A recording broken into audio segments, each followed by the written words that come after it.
The minimum acceleration that must be imparted to the cart in the below figure so that the block A will not fall is given by। तो cart को कितना acceleration देना पड़ेगा, ये cart है, cart को कितना acceleration देना पड़ेगा, किसके कांटेक्ट में जो ब्लॉक है जिसको नाम दिया गया ब्लॉक ए, ये नीचे न गिर जाए।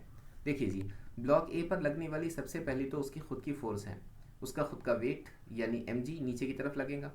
अब ये mg उसको नीचे खींच कर लेकर जाना चाहते हैं, यानी यहाँ ऊपर की तरफ आने वाला होगा फ्रिक्शन, और फ्रिक्शन का फॉर्मूला क्या होगा, फ्रिक्शन का फॉर्मूला हो जाता है mu times of normal reaction.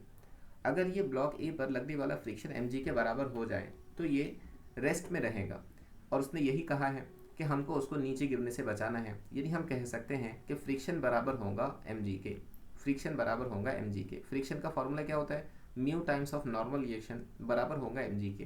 Problem ये है कि फ्रिक्शन के परपेंडिकुलर डायरेक्शन में नॉर्मल रिएक्शन आती है, फ्रिक्शन वर्टिकल डायरेक्शन में है तो नॉर्मल रिएक्शन हॉरिजॉन्टल डायरेक्शन में होना चाहिए, और हॉरिजॉन्टल डायरेक्शन में कौन सी फोर्स है समझ में नहीं आ रहा। अगर हम इस कार्ट की बात करें तो जैसे उसने दिया है कार्ट का एक्सेलरेशन ए के बराबर है, ये है एक्सेलरेशन ऑफ द कार्ट, और हम ब्लॉक की study with respect to cart कर रहे हैं, ब्लॉक की study with respect to cart कर रहे हैं, और कार्ट खुद एक्सेलरेशन के अंदर है, यानी हम ऑब्जेक्ट की स्टडी ऐसे फ्रेम में कर रहे हैं जो खुद एक्सेलरेशन में है, यानी हम non inertial frame of reference में ऑब्जेक्ट की स्टडी कर रहे हैं। इसलिए हमको एक सूडो फोर्स इस ऑब्जेक्ट पर लगाना चाहिए, इस ऑब्जेक्ट पर लगने वाला सूडो फोर्स फ्रेम पर लगने वाले फोर्स के बराबर होगा।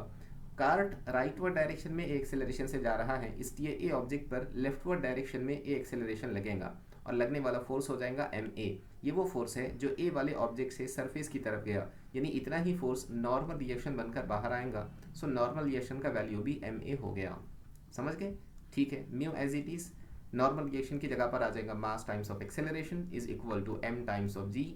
ये ऑब्जेक्ट का मास, ये ऑब्जेक्ट का मास कैंसिल हो जाएगा, हम एक्सेलरेशन मालूम करने के लिए मेहनत कर रहे हैं, सो आंसर आना चाहिए जी डिवाइड बाई म्यू। कम से कम इतना एक्सेलरेशन कार्ट को देना पड़ेगा जिसकी वजह से ऑब्जेक्ट गिरने से बच जाएगा, so option D will be correct.